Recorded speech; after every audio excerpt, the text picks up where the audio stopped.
Hi, it's good to be with you again. Third day of the 13 days of prayer and fasting, with a particular emphasis on taking the musical of The Cross and the Switchblade to Broadway. I've been reading out of the book of Daniel just this last day or so, and just being amazed at the testimony of the life of the man called Daniel and his three friends, who originally were called Hananiah, Mishael and Azariah. And if you've ever read the story of Daniel, you might have known them as Belshazzar, that was the name given to Daniel, Shadrach, Meshach and Abednego. And in chapter 1 of Daniel, something happens in their lives that just absolutely transforms their future destiny. They are plucked out of their land of Judah and dragged all the way to Babylon, to be put in the service of a king called King Nebuchadnezzar, who was the biggest king of his time.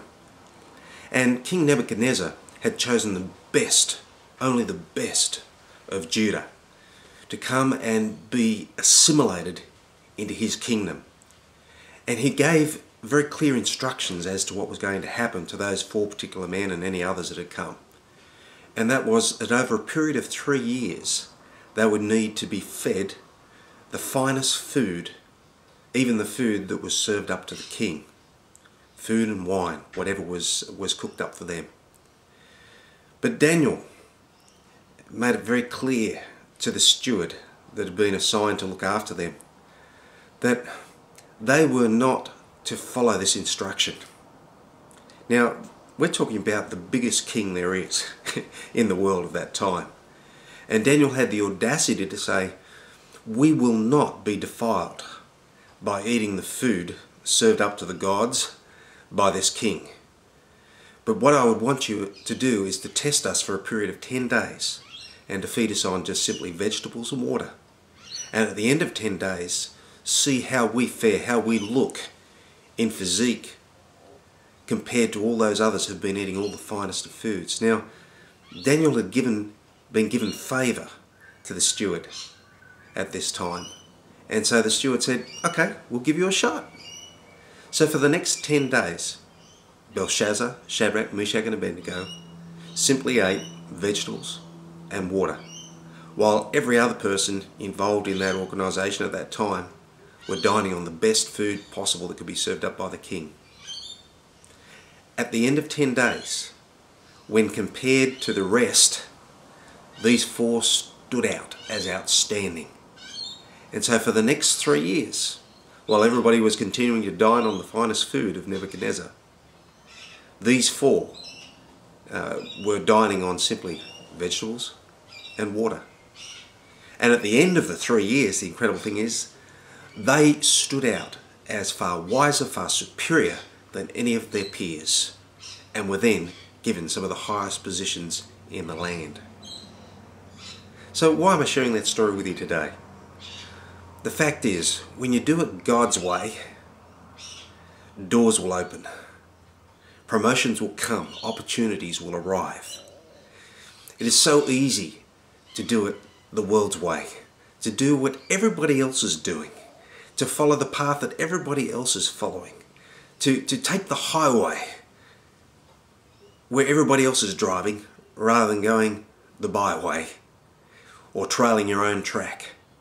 And so I want to encourage you, particularly as I'm considering taking my musical to Broadway.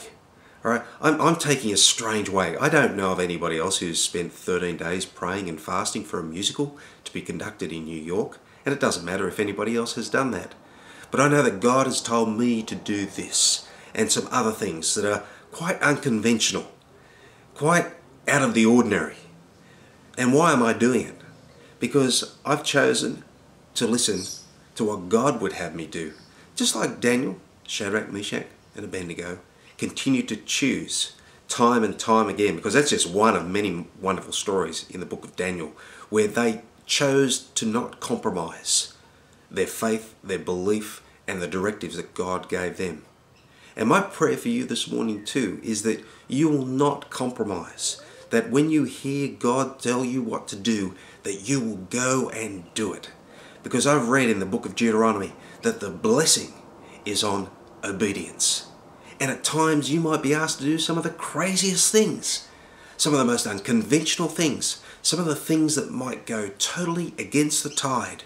But I want to encourage you, and even if you're in the midst of that right now, I want to encourage you to continue to press on, because God will bless you. If God has told you to do it, do it. And the fruit will be there. The results will be there, just like Daniel and his 3 friends. At the end of the 10 days, they stood out as superb specimens of humanity amongst their peers. And then at the end of the 3-year period that Nebuchadnezzar had set aside to train these men up, they stood out as far superior than those who had been trained up with them. And so I want to pray with you right now. Father, I pray for my friend as they're watching this video, that they would choose to go your way, that they would choose to follow your voice and your directives for their lives. That, Father, they'll not be pushed around by what the world would have them do, or what their relatives would have them do, or what their friends would persuade them to do. But they would continue to walk. At times it may seem a lonely road, but Father, you've promised that you will never leave us, and you'll never forsake us, and you'll never, never, never not direct our paths when we hearken unto your voice. And so I thank you that you would imbue these, my friends, right now with courage and strength and understanding, that you've promised that you will direct their paths.